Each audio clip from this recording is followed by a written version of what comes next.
O nosso seminário de teoria de linguagens vai falar sobre o algoritmo de Coq-Younger-Kasami, ou CYK. Eu, Caio, vou apresentar junto com o Marcos. O algoritmo de Coq-Younger-Kasami foi criado por John Coq, Daniel Younger e Tadao Kasami. Funciona com gramáticas livres de contexto, GLC, que estão na forma normal de Chomsky. A partir dele, é possível determinar se uma entrada pode ser gerada para dada gramática e como isso será feito. Esse algoritmo vai utilizar de programação dinâmica com o intuito de reduzir o número de checagens. Então, sua complexidade vai ser O de n ao cubo vezes g, e no caso g é a gramática, e n é o tamanho da cadeia de caracteres, ou seja, o tamanho da string. Agora vou mostrar um exemplo. Para mostrar o exemplo, é necessário fazer uma gramática. E nessa tabelinha vai ter do lado esquerdo as variáveis e do lado direito o que essas variáveis geram. Bom, e aí a gente tem a nossa entrada que vai servir, por exemplo, no caso é BA a BA. Nesse caso a gente quer saber se essa entrada ela consegue ser gerada pela gramática em questão.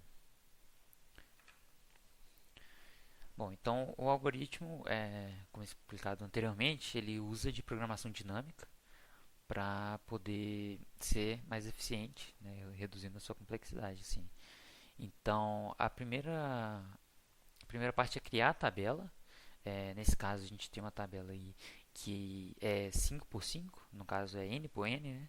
Então, o tamanho da entrada nas colunas e nas linhas. E, e logo após isso, depois de criar a tabela, a gente preenche a primeira linha dela com as variáveis que conseguem produzir cada uma das terminais. Né? Então, ali na primeira linha, a terminal B consegue ser produzida pela variável B e a terminal A ela consegue ser produzida pelas variáveis A e C e assim por diante. Esse é o primeiro passo do algoritmo. Logo após isso, a gente chega na segunda parte, que é justamente iterar sobre cada uma das linhas após a primeira. Né? Então, aí sendo representado pelo quadrado cinza.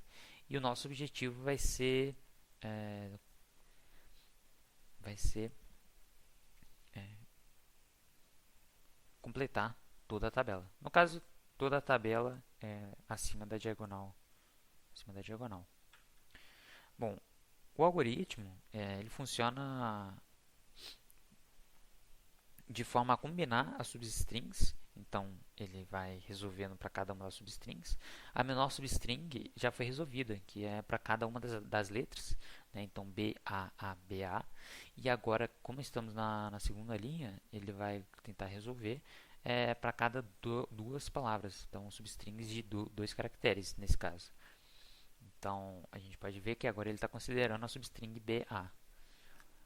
E para cada passo, ele pega as variáveis que conseguem produzir cada um deles. Ele pegou e assim ele associa, ele faz essa distributividade para cada uma das duas. Logo após isso, ele verifica na tabela as variáveis que conseguem produzir,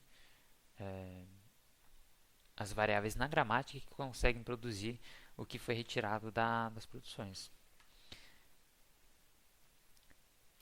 Bom, nesse caso em questão, a gente pode ver que o BA pode ser produzido pelo A e o BC agora ele consegue ser produzido pelo S também. Bom, dessa forma, com os dois marcados, a gente pode adicionar eles de volta na tabela. Então, preenchendo uma lacuna com SA. O que isso significa é que as variáveis S e A elas conseguem produzir a substring BA.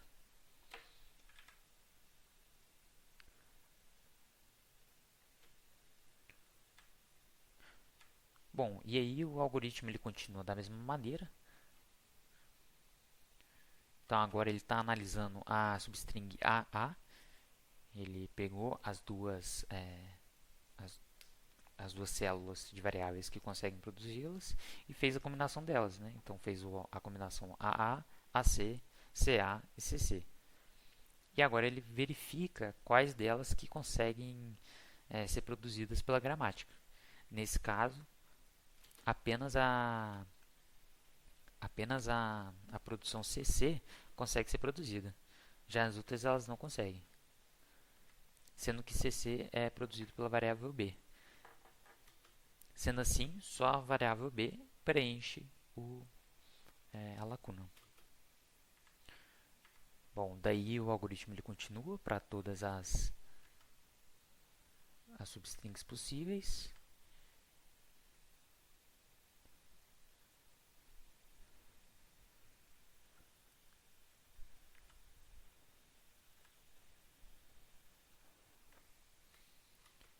E aí ele termina a primeira execução. Como é possível ver, ele não preenche todas as colunas. Isso porque ele vai dividindo nas substrings. E agora ele continua de uma forma um pouco diferente. Como podem ver, as duas células elas não estão alinhadas. Isso é porque agora ele está na linha 3, então ele está checando por substrings de tamanho 3. Nesse caso, como está sendo na primeira coluna, é a substring BAA. E para formar a substring BAA, ele está dividindo em B, primeiro B, e depois o AA. Por isso a divisão. Então ele faz a partir daí da mesma forma que anteriormente. Ele, em vez de processar a substring, ele procura na tabela os valores já processados e daí faz a associação entre eles. Então aqui, como anteriormente, a junção de B e B é o próprio BB. E ali naquele caso, vocês podem ver que a terceira linha está com traço porque ela não consegue ser produzida. A produção BB ela não existe na gramática. Quando não pode ser produzida, ela está sendo representada pelo tracinho. Bom, e daí o algoritmo ele continua da mesma forma para as outras células.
Bom, e aí ele terminou de executar e na última célula a gente pode ver que as variáveis que conseguem produzir a string por completo são as variáveis S, A e C. Mas no caso, o que interessa mesmo é a primeira, é a variável S, porque a variável S é a variável inicial da nossa gramática. Sendo assim, então, quando a variável inicial ela aparece na última célula, isso significa que a nossa string ela consegue ser gerada pela gramática em questão. Bom, e esse era o algoritmo o algoritmo seek.